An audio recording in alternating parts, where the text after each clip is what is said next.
ಭಾರತ ಒಕ್ಕೂಟದ ರಾಷ್ಟ್ರ. ಎಲ್ಲ ರಾಜ್ಯಗಳನ್ನು ನಾವೆಲ್ಲರೂ ಅಣ್ಣ ತಮ್ಮಂದಿರಂತೆ ಸಂಕಷ್ಟ ಪರಿಸ್ಥಿತಿನೂ ಹಂಚ್ಕೋಬೇಕಾದಂಥ ಸಂದರ್ಭ. ಈಗ ನಮಗೆ CWMA CWRC ಒಂದು ನಿರ್ದೇಶನ ಕೊಟ್ಟಿದೆ. ಅದನ್ನು ನಾವು ಪಾಲಿಸ್ಬೇಕಾ ಬೇಡವಾ? ಅದರ ಜೊತೆಯಲ್ಲಿ ಸುಪ್ರೀಂ ಕೋರ್ಟ್ ಮುಂದೆ ನಾವು ಅರ್ಜಿಯನ್ನು ಹಾಕಿದ್ದೀವಿ. ತಮಿಳುನಾಡು ಹಾಕಿದೆ.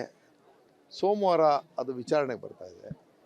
ಈ ಎಲ್ಲ ಸಂದರ್ಭದಲ್ಲಿ ಕಾನೂನನ್ನು ಅರಿವಿಟ್ಕೊಂಡು, ನಮ್ಮ ಸಂಕಷ್ಟನೂ ಅರಿವಿಟ್ಕೊಂಡು, ಪಕ್ಕದ ರಾಜ್ಯದ ಸಂಕಷ್ಟನೂ ಗಮನದಲ್ಲಿಟ್ಕೊಂಡು ನಾವೊಂದು ತೀರ್ಮಾನಕ್ಕೆ ಬರಬೇಕಾಗತ್ತೆ. ಸೋಮವಾರದ ನಂತರ ನ್ಯಾಯಾಲಯದ ತೀರ್ಪನ್ನು ನೋಡಿಕೊಂಡು ನಾವು ಒಂದು ಸೂಕ್ತವಾದಂಥ ತೀರ್ಮಾನಕ್ಕೆ ಬರ್ತೀವಿ. ಅಲ್ಲಿವರೆಗೆ ಈ ಒಂದು ಚಳವಳಿ ವಿಚಾರ ಆಗಲಿ, ವಿರೋಧದ ವಿಚಾರವೇ ಆಗಲಿ, ನಾವು ತುರ್ತಾಗಿ ಅದಕ್ಕೆ ಉತ್ತರ ಕೊಡೋದು ಸಮಂಜಸ ಅಲ್ಲ. ಸೂಕ್ತ ಸಂದರ್ಭದಲ್ಲಿ ಅದಕ್ಕೆ ತೀರ್ಮಾನ ತಗೋಬೇಡಿ. ಅವ್ರ ಮೇಲೆ ಕರುಣೆ, ನಮ್ಮ ಜನರ ಮೇಲೆ ವಿರೋಧ ಅನ್ನೋಂಥ ಪ್ರಶ್ನೆನೇ ಇಲ್ಲ. ನಾವು ಸಮವಾಗಿ ಈ ವಿಚಾರವನ್ನು ಹಂಚ್ಕೋಬೇಕಾಗಿದೆ. ಜೊತೆಗೆ ಮೇಕೆದಾಟು ವಿಚಾರ ಇದೆ. ಮೇಕೆದಾಟು ನಿರ್ಮಾಣ ಮಾಡಲಿಕ್ಕೆ ಇವತ್ತು ಇದ್ದ ಅಡೆತಡೆಗಳು ನಿವಾರಣೆ ಆಗಿದ್ದಾವೆ. ಈಗ ನಾವು ಅದನ್ನು ಪ್ರಾರಂಭ ಮಾಡುವಂಥ ಸಂದರ್ಭದಲ್ಲಿ ನಮ್ಮ ಕೆಳಗಿನ ರಾಜ್ಯ ಇರ್ತಕ್ಕಂಥ ನಮ್ಮ ತಮಿಳುನಾಡು ಜೊತೆನಲ್ಲೂ ಕೂಡ ಸಂಪರ್ಕನ ಸೌಹಾರ್ದಯುತವಾಗಿ ನಾವು ಬಗೆಹರಿಸ್ಕೋಬೇಕಾಗಿದೆ. ಯಾಕೆಂದರೆ ಅದಕ್ಕೆ ಅವ್ರನ್ನ ಮನವರಿಕೆ ಮಾಡಿ ಒಪ್ಪಿಸ್ಕೊಂಡು ನಾವು ಇದು ಮಾಡಿದ್ರೆ ಇಂಥ ಸಂಕಷ್ಟದ ಸಂದರ್ಭದಲ್ಲಿ ನಮಗೆ ಸಮಸ್ಯೆನೇ ಬರೋದಿಲ್ಲ. ಇಲ್ಲ ಅಂತಾದರೆ ನಾವು ಇದನ್ನು ಪ್ರತಿಯೊಂದು ಕಷ್ಟದ ಸಂದರ್ಭದಲ್ಲಿ ಅವ್ರ ಜೊತೆ ಗುದ್ದಾಟ, ನ್ಯಾಯಾಲಯದಲ್ಲಿ ವ್ಯಾಜ್ಯ, ಇದನ್ನು ನೋಡ್ತಾನೇ ಇದ್ದೀವಿ. ನಾವು ಚಿಕ್ಕಂದಿನಿಂದ ನೋಡ್ತಾ ಇರೋದು ಇದನ್ನೇ. ಈ ಸಂಕಷ್ಟನ ಪರಿಹಾರ ಮಾಡೋಕ್ಕೆ ಮೇಕೆದಾಟು ಒಂದು ಪರಿಹಾರ ಅನ್ನೋದು ಎಲ್ರಿಗೂ ಗೊತ್ತಿದೆ. ಅಂಥ ಸಂದರ್ಭದಲ್ಲಿ ಅಲ್ಲಿದ್ದ ನೀರನ್ನ ಕೆಳಗಡೆ ಬಿಟ್ಟು ಮೇಲ್ಗಡೆ ನೀರನ್ನ ನಾವು ಇವಾಗ ನೀವು ಹೇಳೋದ್ರಲ್ಲ, ಮಂಡ್ಯದಲ್ಲಿ ನೀರು ಬಿಡೋದಕ್ಕೆ, ಈಗ ಇಲ್ಲೂ ICC ಸಭೆ ಮಾಡೋದಕ್ಕೆ, ಈಗ ನಮಗೆ ನ್ಯಾಯಾಲಯದ ತೀರ್ಪುಗಳು ಏನು ತೀರ್ಪು ಕೊಡ್ತದೆ ಅಂತ ನಮ್ಗೆ ಗೊತ್ತಿಲ್ಲದೆ ಇರೋದ್ರಿಂದ ಆತುರಾತುರವಾಗಿ ನೀರನ್ನು ಸದ್ಬಳಕೆ ಮಾಡ್ತಕ್ಕಂಥ ತೀರ್ಮಾನ ಮಾಡಬೇಕಾದ್ರೆ ತಾಳ್ಮೆಯಿಂದ ಜಾಣ್ಮೆಯಿಂದ ಕೆಲಸ ಮಾಡಬೇಕಾಗುತ್ತೆ. ಅಷ್ಟೇ ವಿಚಾರ. ಭಾರತ ಒಕ್ಕೂಟದ ರಾಷ್ಟ್ರ.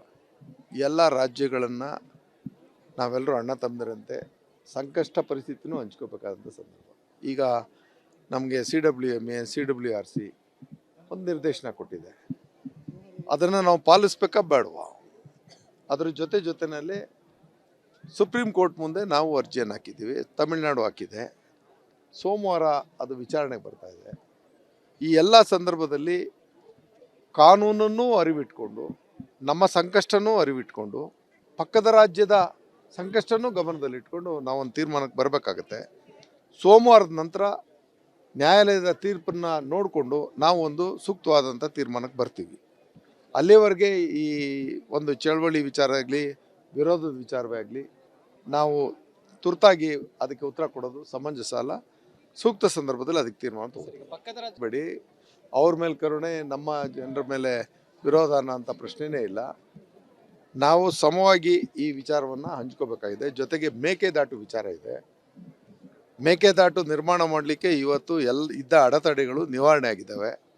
ಈಗ ನಾವು ಅದನ್ನು ಪ್ರಾರಂಭ ಮಾಡುವಂಥ ಸಂದರ್ಭದಲ್ಲಿ ನಮ್ಮ ಕೆಳಗಿನ ರಾಜ್ಯ ಇರ್ತಕ್ಕಂಥ ನಮ್ಮ ತಮಿಳುನಾಡು ಜೊತೆನಲ್ಲೂ ಕೂಡ ಸಂಪರ್ಕನ ಸೌಹಾರ್ದಯುತವಾಗಿ ನಾವು ಬಗೆಹರಿಸ್ಕೋಬೇಕಾಗಿದೆ. ಯಾಕೆಂದರೆ ಅದಕ್ಕೆ ಅವ್ರನ್ನ ಮನವರಿಕೆ ಮಾಡಿ ಒಪ್ಪಿಸ್ಕೊಂಡು ನಾವು ಇದು ಮಾಡಿದ್ರೆ ಇಂಥ ಸಂಕಷ್ಟದ ಸಂದರ್ಭದಲ್ಲಿ ನಮಗೆ ಸಮಸ್ಯೆನೇ ಬರೋದಿಲ್ಲ.